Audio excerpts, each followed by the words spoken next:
Good evening. Magicka Nightblade is trash, correct? Magicka Nightblade needs to be a bomber or a ganker, needs to be a glass cannon, hit hard, run away, or be destroyed. I'm here to tell you that this build, which I call the Iron Maiden, which may give away some of it, but the Iron Maiden build here is a tanky, in-your-face brawler that does have stealth, but does not need to run away, and can, in Battlegrounds, for example, hold its own in a 1v1, 2, 3, 4 battle. Sustain the damage, cloak out, heal up, and not have to run away, and be able to hit hard and achieve victory in many situations that I think a Nightblade is typically, a Magic Nightblade is not typically thought of. It can excel in situations that a Magicka Nightblade is typically thought to not excel in. It's also very fun just because having invisibility and being tanky at the same time, I think it's kind of a unique playstyle, and it's fun to just be able to brawl and yet have the stealth of a traditional Magic Nightblade PvP build. The build does work, I think, equally effectively in both Battlegrounds and CP Cyrodiil with no changes, so that's nice. You don't have to move things around.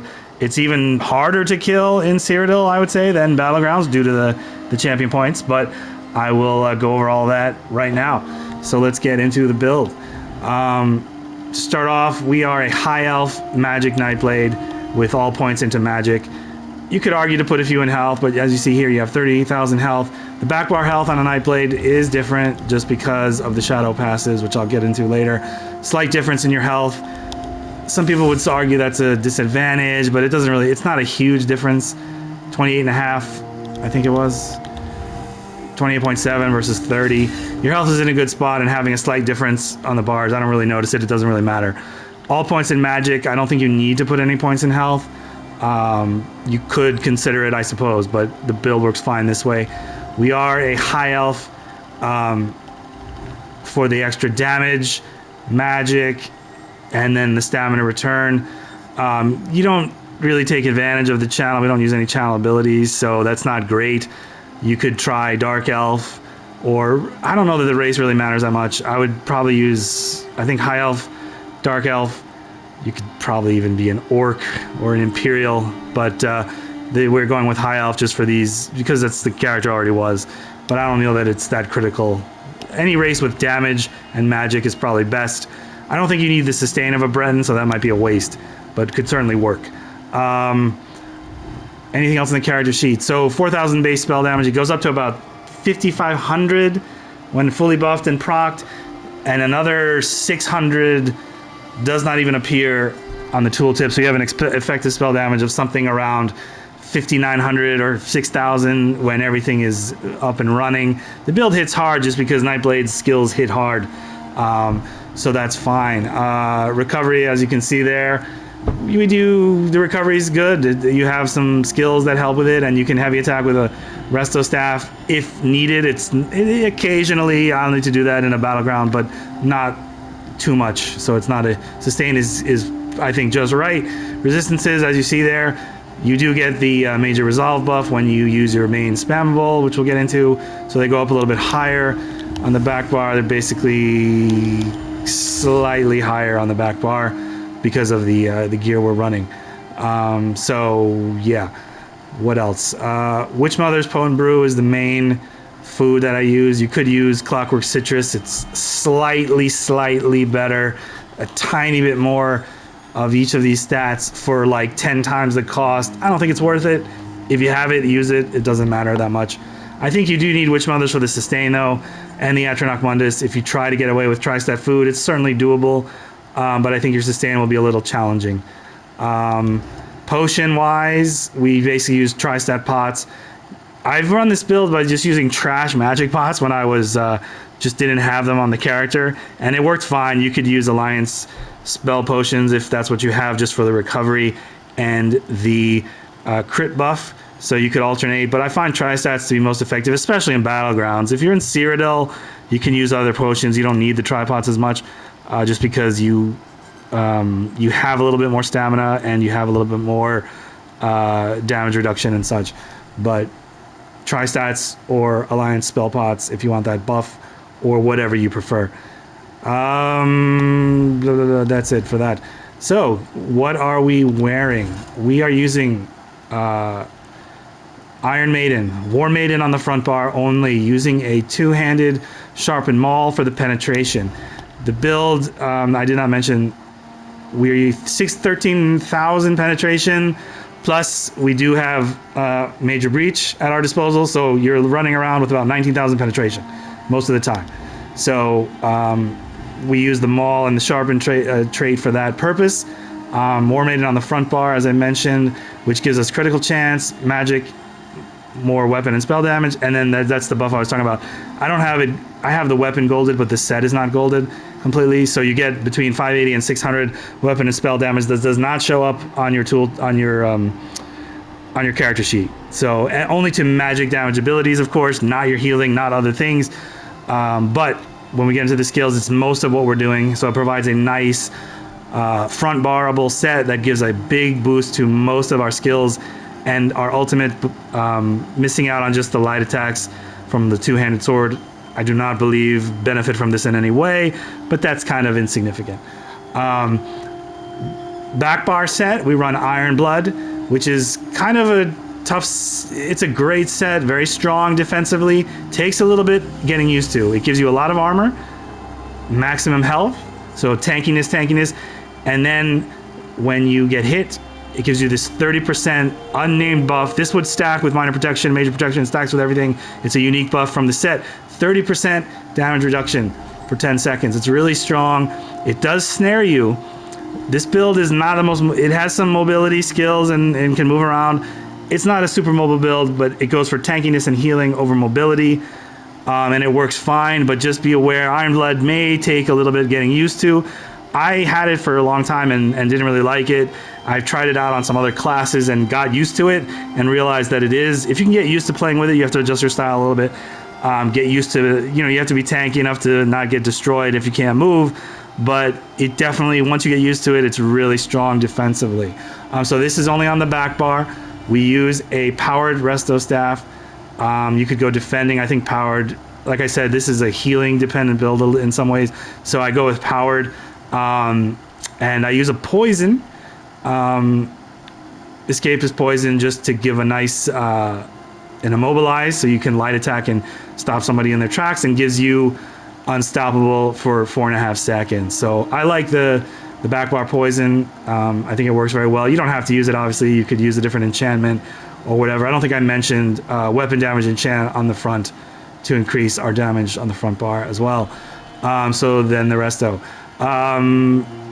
The next set is Blood Spawn. I tried what is it called? Magma Incarnate for more damage, but I just found it was a little bit too squishy, and I just prefer the Blood Spawn for our ultimate is very, very cheap, and with Blood Spawn it's up all the time, and that's part of the main kind of rotation. You're just spamming ultimates out all the time because of the ultimate generation that Bloodspawn provides. It also gives you a little more stamina recovery. Since our stamina is a bit low, it's not quite 15,000. So this helps, where was I? With our stamina recovery. And then it provides defense.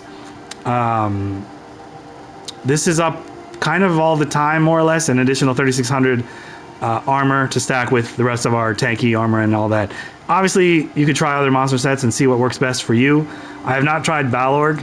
That would make the build hit a lot harder, but you would have ultimates a little bit less often and would be less tanky and such. So I only tried Magma and this because those seem to me to be two of the best PvP monster sets in general, and I just found this to work very well, and I kind of stopped there.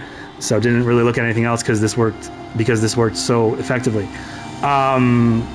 The other set we're not done with all the sets. One piece of trainee, since we're running one back bar, one front bar, that leaves us a full monster set, Bloodspawn, and then we get to run 2 additional one pieces, so we just use this for more health. I'll go over the traits and everything in a second. One piece trainee, and then the final is the mythic, Mark and Ring of Majesty. I've just been using this on a lot of characters, and you could use anything else that you prefer, but this provides a nice well-rounded defense and offense, more spell damage and more armor. in a one piece. So it's pretty meta nowadays. A lot of people run this for all kinds of characters. It's just very good, I think. You could use Death Dealer's Fed, or I've been meaning to try Ring of the Wild Hunt just for speed, but again, I kind of tried this out and it was so good, I just figured, you know, if it's not broken, just keep using it. As far as the traits and everything, so just to review, actually, we're doing 5-piece War Maiden on the front bar, Ironblood on the back, 2-piece monster set Bloodspawn, 1 trainee, and 1 Mark and Ring of Majesty. We're doing, I believe, 3 heavy, 3 light, and 1 medium. We just use a medium monster piece, 2 big pieces heavy legs, and then the rest light. And this was I wanted all well fitted, but I didn't have it, so I've been going with 2 impen, just because my Bloodspawn was already impenetrable. You could consider making these well fitted. I don't know that crit resist is that useful. 1 reinforced heavy chest I would keep, and then the rest well fitted. We do, because we're slow when Ironblood is activated, we cannot, you know, we're snared by 50%, if you recall, right here. So being able to dodge roll a lot is kind of one of our main damage avoidance techniques. Obviously, dodge rolling is very good, and since we're a magic race, we want to make sure that we can dodge roll a lot without running out of stamina. So this is a good balance with these 2 impen pieces. You could consider changing these 2 monster set pieces to some other trait.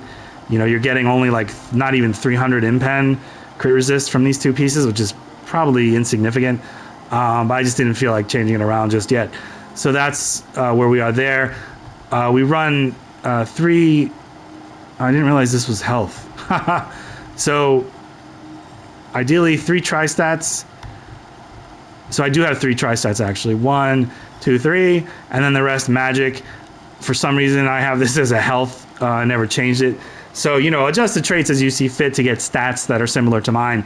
30 and 30 for your magic and stamina. I'm sorry, magic and health. And then you could, you know, if you want a little bit more stamina, you could maybe make this a tri-stat as well. But again, I think the stats are more important. However, whatever you need to do to achieve them.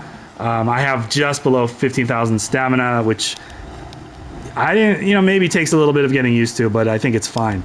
But adjust your traits and enchants, adjust your enchants as you see fit to achieve stats that you're comfortable with. I go all infused spell damage on the jewelry just because, you know, we're using a tanky set and a damage set. So I just wanted a little more damage since Ironblood does not really help your damage at all. So this is a damage piece and then all infused spell damage. That's all the gear.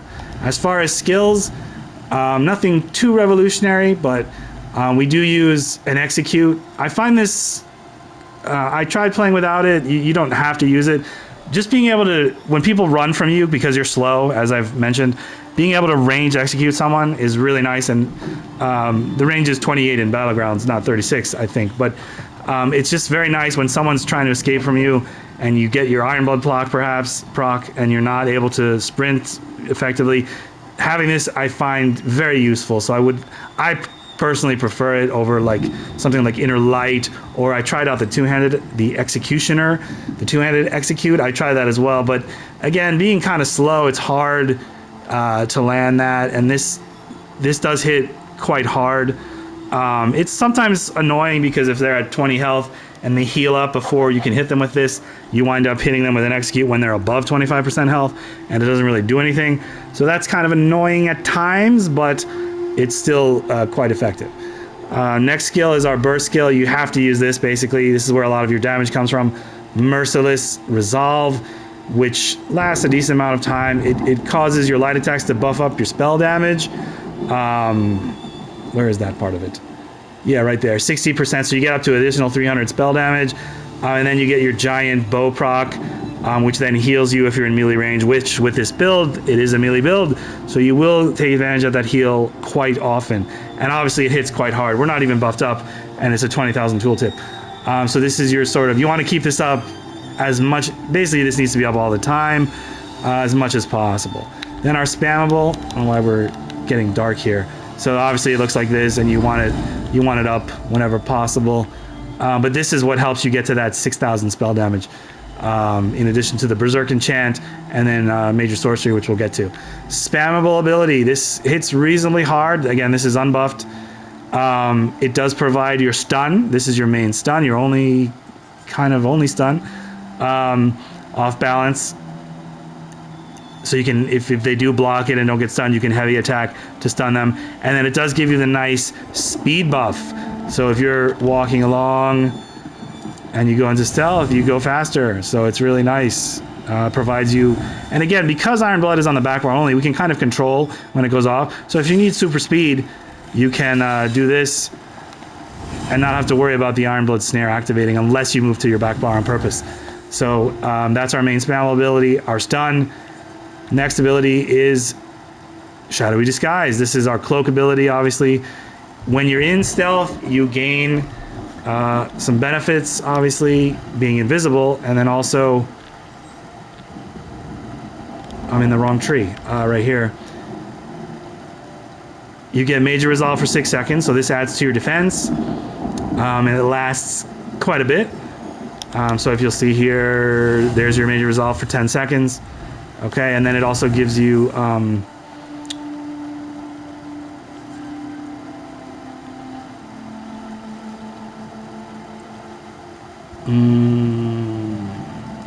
did they get rid of that? I thought okay, never mind. I thought you got a bonus for being in stealth. Maybe that's a vampire. I'm thinking of the vampire skill. Never mind. So you don't get anything. Is that right? I guess so. We are not a vampire on this build. I just don't think it's necessary. I don't like it. The cost increases, I think, would be too much. You'd have to be a Breton or change your race or something. So, I guess I was getting confused. Anyway, you do get a crit when you're in stealth. So that's the benefit of it, basically. If you're in stealth, your next attack will crit, and then you get the Major Resolve.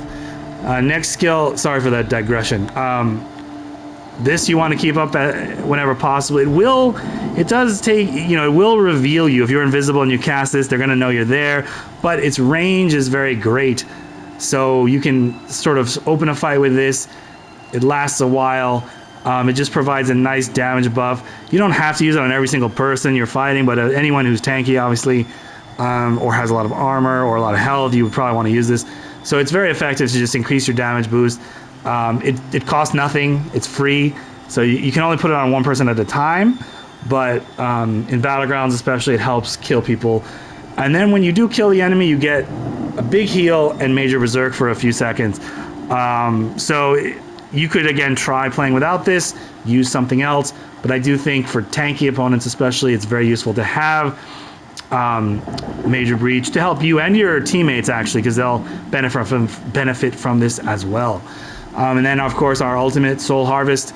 This hits quite hard, buffs your damage by 20% for 6 seconds, and gives Major Defile. Costs only 70 ultimate, so this is what I'm talking about. With Bloodspawn, this is up quite often.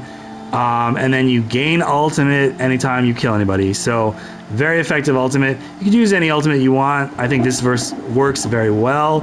Synergizes well with the rest of our skills. And then we are getting passes from having all these assassin abilities. 4 assassin abilities. So we get, where is it? Right here. That's not it. That's not it. This is it. You get additional crit for having all these abilities slotted. And you need at least one, basically, so you take advantage of your Nightblade passives a little more. You could use in-cap if you really prefer it, but I like the Defile, I like the ultimate generation.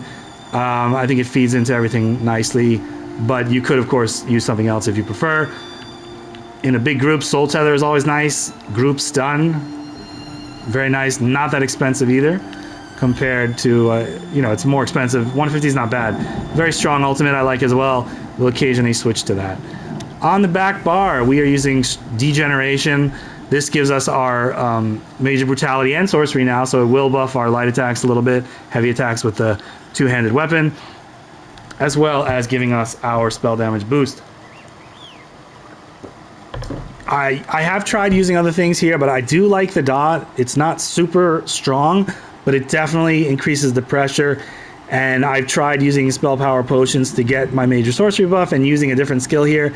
I just don't like it as much. I don't think you have, you know, it's the only dot on the build, and I don't think you have quite enough pressure without this ability. But you could consider using something else. Our sustain tool provides a buff that makes our light and heavy attacks give us both health and magic back. So I think this is kind of important to maintain your sustain. Sometimes difficult to keep up in a big hectic fight, but definitely important and useful. This is our burst heal, and gives us minor mending. So this was changed recently. I do find this quite strong. 15,000 tooltip unbuffed. The 1,000 health drained from you over 3 seconds. If you asked yourself, would I use a skill that damaged my enemy for 1,000 health over 3 seconds, you would think such a skill is garbage and does no damage. So consider it the same way. This negative effect essentially is irrelevant. It's so small and minor, it doesn't matter. So this is basically a nice burst heal that also buffs if you cast it twice. The second one will benefit from 8% more healing, and it will buff all our healing on the build. We have healing, if you recall, from this skill, from this skill, from this skill, and this skill, and then finally, of course, rapid regen also heals us. Look at that tooltip unbuffed. 27,000 over 5 seconds, and that's unbuffed. And then this will give it minor mending, 8%, plus our spell damage goes up by like 2,000 from what it is right now. This will heal you quite a bit. Can also give a little group utility, heal your friends if you're at full health, etc. So these two kind of are necessary. Play around with other things if you wish, but this will keep you alive. This is our mobility skill, so when you are snared by Iron Blood, when it procs, this will allow you to keep moving at least nearly normal. And then if you need some sprinting capability, this helps you chase people down, etc. The minor force is, I don't know that I notice it that much, but it's there. But it's really, I use this mainly for the snare immunity, escaping immobilizations, and for the major expedition. That's primarily why this is here. Obviously, if you want to go vampire, you could take on death passive, you could use mist form here. I haven't tried it. I'm sick of being a vampire on every build in the world, and I enjoy, as I said, this build seems to work very well as is, so I don't see the need to tweak it. Might be worth trying it out if you were interested. And then finally, Temporal Guard. Obviously, you could use Life Giver here. I've tried that as well. Because it's so much more expensive, though, than the 70 costing... Soul Harvest costs 70 ultimate, this costs 125 ultimate. I find myself always casting Soul Harvest, you know, as soon as it's ready, before I ever build up enough ultimate to use this. So I decided to just switch to a... this is just a personal playstyle thing. I always wind up using my offensive ultimate on my front bar on any character pretty much, so I don't tend to like defensive or back bar ultimates because I wind up never using them. So they just sit there unused. So I prefer something that gives me a passive buff as my back bar ultimate. So I go with this because it provides minor protection all the time. It is occasionally useful to escape. This build can heal up and tank up very quickly, so even casting Temporal Guard to escape, even if it only buys you a couple seconds, it's when I have used it and actually cast this on those rare occasions, it is somewhat useful because you can heal up quickly and get back in the fight. So you could use Temporal Guard for those reasons. It also provides the shield, although Race Against Time would provide this as well. I think it's a 5,000 shield, or maybe it's halved in Cyrodiil, but you get that shield also from having it on back bar. But certainly it would not be at all unreasonable to use Life Giver or any other back bar ultimate of your choice, like Soul Tether or anything else you felt you needed. When you're solo or in Battlegrounds, though, I do prefer this. This would be my second choice, and is a very strong ultimate, no doubt. So those are all the skills. Relevant passives, just to go through them quickly. I mean, these are all good. When you're flanking with this skill, you get a stun, right? And then the passive also provides you additional penetration. So instead of the 19,000 I mentioned, you're at like 21,000. When you go into stealth and hit someone from the flank, you're going to stun them with your concealed weapon. You're going to get a big penetration boost, about 21,000. So it's nice. Hit people from the flank whenever you can. This just gives you sustain, This, as I mentioned, is having all those assassin abilities on the front bar, gives us a decent crit boost. And then these are your other passives here. Recovery, this is, you know, because we're wearing 3 pieces of heavy armor, we get a 75% increase to the duration of Major Resolve, so that's nice. Don't have to worry about that. As long as you're spamming your ability, your main spammable concealed weapon every 10 seconds, you will have Major Resolve up the entire time. This is why our health is different on the 2 bars, because we have 2 shadow skills versus 0. So, you know, that's why our health is different from one bar to the next. And this, I don't know, this just is there to increase the duration of your skills, your shadow skills. Oh yeah, I should mention this. Another reason our ultimate generation is so strong, because we have Soul Harvest. Every time we kill someone, we get 10 ultimate. We're wearing Blood Spawn, and every time we drink a potion, we gain 20 ultimate. So ultimate regeneration on this build is very quick.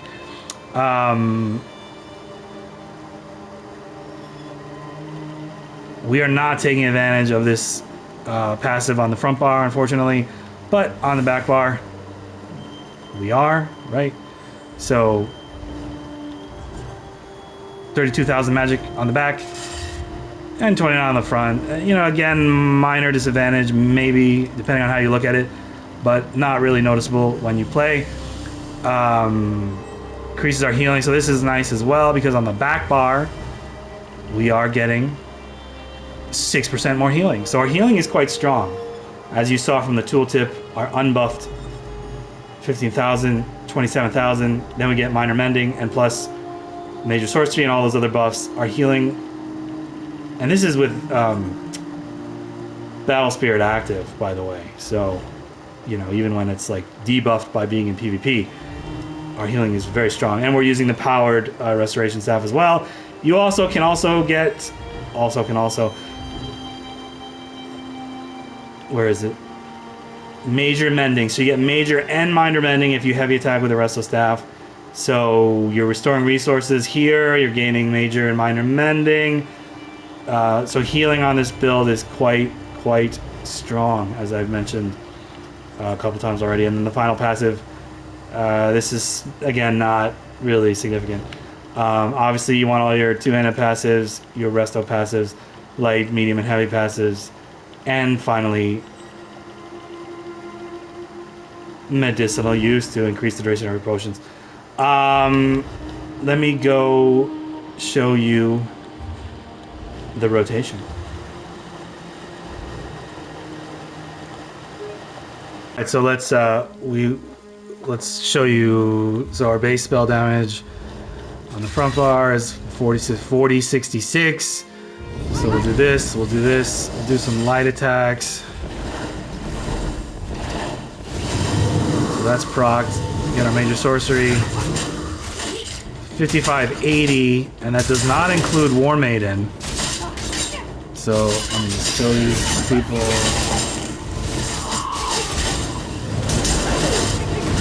Going to stealth, like la la la la.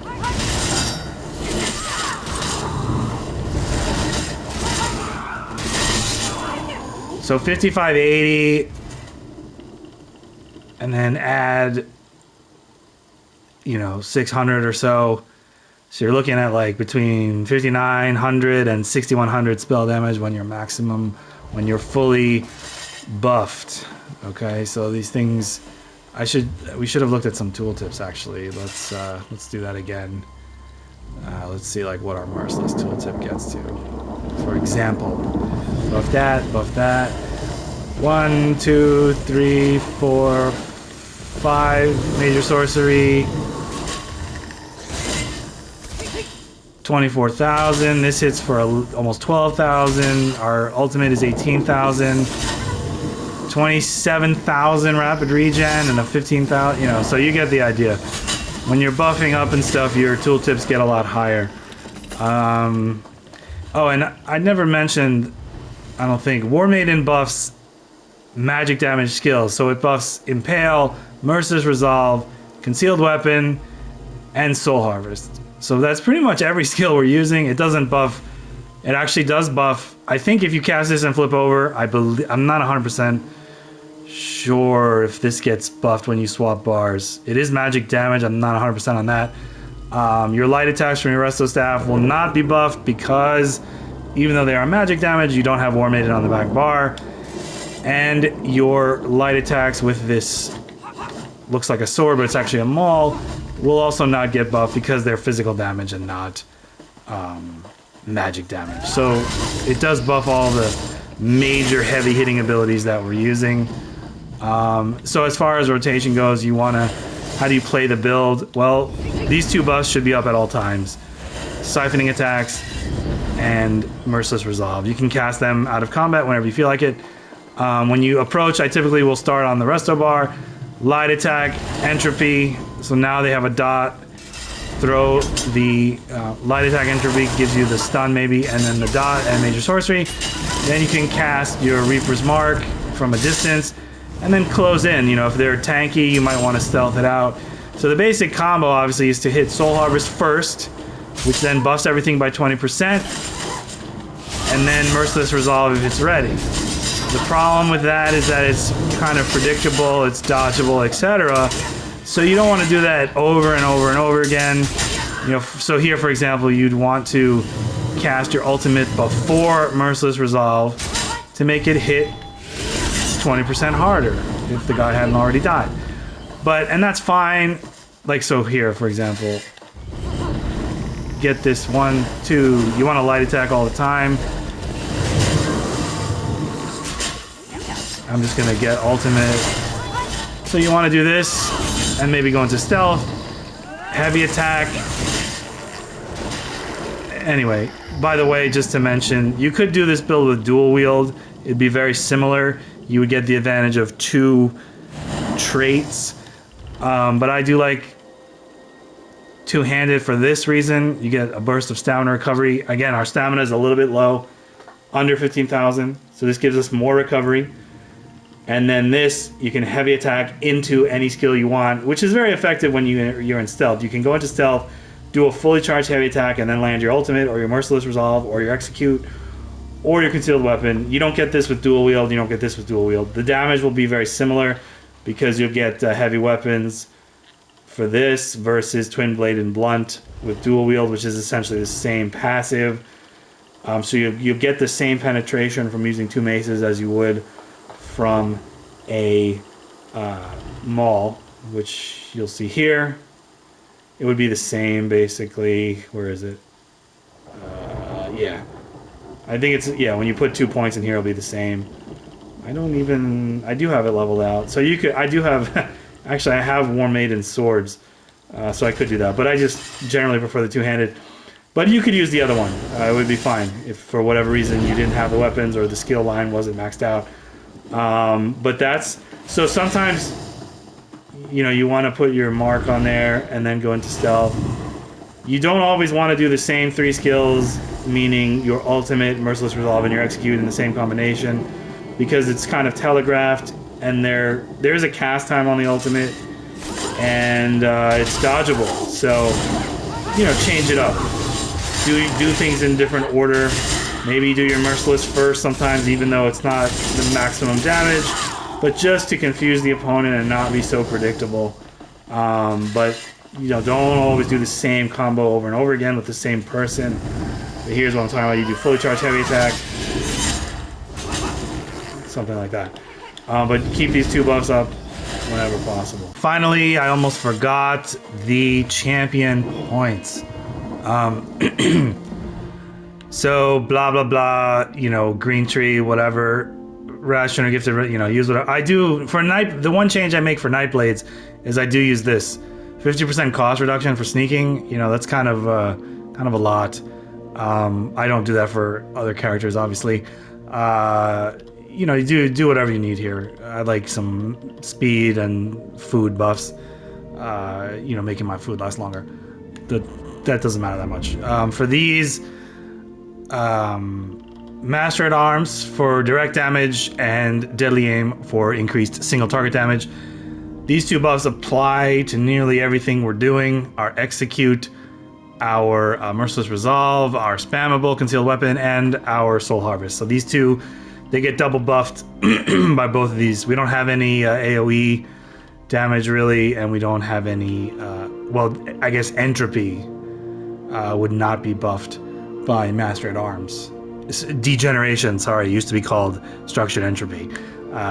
So this would apply to degeneration, but not this one. And then for defense, direct damage reduction and single target, because those are mostly the things that kill you the most. So that's why we go with that. And then and of course, take, you know, I have everything that you could want. I mean, so if I had limited champion points, what would I take first? Probably the stamina and the magic, and then the healing. We get blessed, 4% more healing. I'm sorry, 2%. And then the quick recovery is the same thing. So 4% more healing by taking those two passives. That's probably next important. And then I would take piercing for penetration. These two are probably the least important just for our light attacks. So I would take these more, prioritize these two over these two. None of these are like massive increases to anything, but and then you want to take Hardy Elemental Aegis and Preparation if possible, and then that's pretty much it. So, you know, fill them out as you can. Obviously the slottables, these 4 slottables should be the top priority if you're not at, like, if you don't have enough champion points to take everything. And then for the red tree, our same thing, prioritize the slottables. I go with more health and more armor. You know, we're using Iron Blood. The point of the build is to be as tanky as possible. Iron Blood gives you armor and health, so we're gonna feed into that and stack into that. More armor, more health. I started using this recently. Just when you get stunned, it breaks you free automatically. Again, since we're lowish stamina, we can get a free break free every 21 seconds and not have to use stamina to do it. And then Pain's Refuge, up to 20% damage reduction, depending. If you're fighting alone, you're gonna have a lot of debuffs on you. I don't think any of these champion points make or break the build, so you can tailor them. You know, if you really think something else is better, you don't have to use Slippery, you know, it's not gonna change the build that much. But this is what I've been using, and I find it pretty effective. And then as far as, obviously fill in everything if possible. Priorities would be this one, more health, and then probably roll dodge reduction, break free would be the next two I would go for. What do we got here? I guess Mystic Tenacity is good, but yeah, so that might be on the higher priority list. You know, this is probably less important because we're snared all the time anyway, and we have Race Against Time, but, you know, so this would not be a high priority for me. Again, speed, you know, probably not. 4% movement speed on a build that's snared 50%, a significant amount of time, not that important. Take it when you get to it. This is not that important. These two are probably the least important, so take those last. And then, you know, we don't block a lot, but, you know, a little bit. This is probably low priority as well. And the same deal. So these are probably towards the end as well. And then, you know, I never bash, so that would be last. And these two are probably also, you know, whether these two are less important than these two, hard to say. Neither one is make or break. So, but obviously, eventually you'll fill everything in. This is just, what the heck is this? Nimble Protector? Oh, just free, you know, whatever. Not that important. Take the slottables, pick your 4 slottables, take those first. I think that is now everything with this build. So please comment, question, criticize, whatever you need to do. And thank you for watching. Peace.